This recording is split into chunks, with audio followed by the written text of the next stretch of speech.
Right now, without even noticing it, you're holding something with one specific hand. Your phone, your cup, the edge of this screen. You didn't decide that in this exact moment. That decision was made for you before you ever learned your own name. About 9 out of every 10 people on Earth default to their right hand for almost everything. Not 60%, not 70, 90. And here's the part that should stop you. That number hasn't moved in thousands of years. Skeletons from tens of thousands of years ago show the same split. Cave paintings show it. Stone tools show it. Whatever caused this, it locked in a very long time ago, and it has never let go since. For a long time, the explanation people reached for was tidy. Language usually lives in the left side of the brain, and the left side of the brain happens to control the right side of the body. So handedness looked like a side effect of speech, a leftover wiring accident. It sounds reasonable until you ask the obvious question. If handedness is just noise from language circuits, why is the split always this exact ratio? Generation after generation, culture after culture, going back long before anyone was writing anything down. So let's go back further than language. Let's go back to the first time a hand ever mattered for survival. Stone tools are where this gets strange. To make a usable cutting edge out of rock, you need to strike one stone against another at a precise angle, over and over, without smashing your own fingers. Archaeologists studying flaking debris from sites over 500,000 years old noticed something odd in the pattern of scars left on the rock. The angle of the strikes was consistent. Overwhelmingly, the tools were being shaped by a dominant right hand doing the striking while the left hand held the core steady. Not roughly consistent, consistent the way a fingerprint is consistent. Then there's an even stranger piece of evidence, hiding in teeth. Early humans used their mouths as a kind of third hand, gripping a piece of hide or plant fiber between their teeth while pulling and cutting it with a stone tool held in one hand. Do that enough times across a lifetime, and the blade leaves tiny diagonal scratches on the front teeth. Researchers who examined fossil teeth from sites going back hundreds of thousands of years found those scratches angled almost exclusively one direction, right to left, which only happens if the tool is being pulled by a right hand. So this wasn't a modern habit. It wasn't something that showed up with writing, or with tables and chairs, or with scissors. It was already baked into the species before anyone had language as we'd recognize it. Something older than talking was deciding which hand got to lead. Which brings up the next question. Why would evolution care this much about which hand does the work?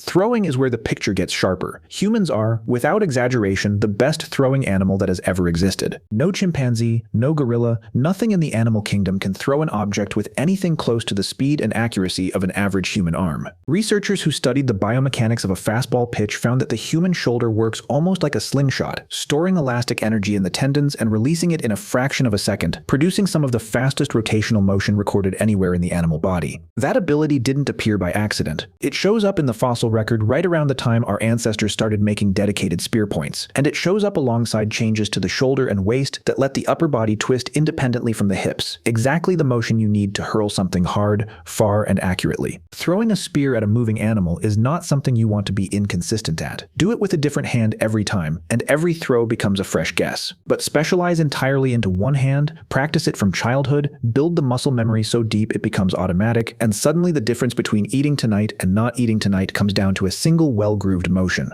A species that hunted this way had every reason to lock its population into one dominant throwing arm and never let it drift. But if specialization alone were the whole story, you'd expect the species to just go 100% right-handed and stay there. Evolution doesn't usually leave 10% of a population running the opposite configuration for no reason, so there has to be something keeping left-handedness alive, generation after generation, instead of quietly breeding it out. This is where fighting enters the picture, and it's the strangest part of the whole story. In any physical confrontation, whether it's an ancient duel with a blade or a modern match in a boxing ring, your instincts are trained by repetition. You spend your whole life sparring, fighting, and defending against right-handed opponents, because right-handed opponents are almost everyone. Your reflexes calibrate to that angle without you ever choosing to calibrate them. Then a left-handed opponent steps in front of you, and every one of those finely tuned reflexes is aimed slightly wrong. The attack comes from the mirror image of what your body expects. That mismatch buys real time, sometimes only a fraction of a second, but in a fight a fraction of a second is often the entire difference between winning and losing. Sports scientists studying interactive combat sports, boxing, fencing, and later mixed martial arts found exactly this pattern showing up in the data. Left-handed fighters win against right-handed opponents more often than pure chance would predict, and the advantage is strongest in exactly the sports where reaction time under direct physical threat matters the most. It almost disappears in sports where you're not directly reacting to an opponent's body, like bowling or archery. The advantage isn't about strength or skill, it's about surprise. And that single detail explains the 10%. If left-handedness became common, opponents would simply adjust. Fighters would train against that angle as routinely as they train against the right-handed one, and the advantage would evaporate completely, the same way a trick only works the first time you see it performed. But if left-handedness stayed rare, every left-handed fighter who ever lived carried a quiet, built-in edge in exactly the kind of encounter that used to decide who survived to have children and who didn't. So across an almost unimaginable number of generations, a strange equilibrium locked into place. Left-handedness stayed useful enough to survive because it kept winning unexpected encounters. It never became common enough to lose that edge because the instant it started to spread, the surprise disappeared and the advantage collapsed back down. The population settled at the exact point where the rare trait could still ambush the common one. Not 0, not 50, a number small enough to still catch you off guard. There's a colder, more physical version of this same idea sitting underneath centuries of combat with actual weapons. In hand-to-hand fighting with a blade or a spear, your heart sits closer to your left side, and for most of human history the instinct was to keep that side protected and lead with the other. Shields were carried on the left arm to guard the vital organs, which freed the right hand to strike. Multiply that instinct across countless confrontations, over countless generations, and you get a slow, brutal kind of selection pressure, one that had nothing to do with writing or tool use and everything to do with which arm kept people alive long enough to pass on their genes. None of this had anything to do with handwriting, or scissors, or which hand reaches for a fork. Those are habits your brain borrowed much later from a wiring pattern that was actually built for something far older,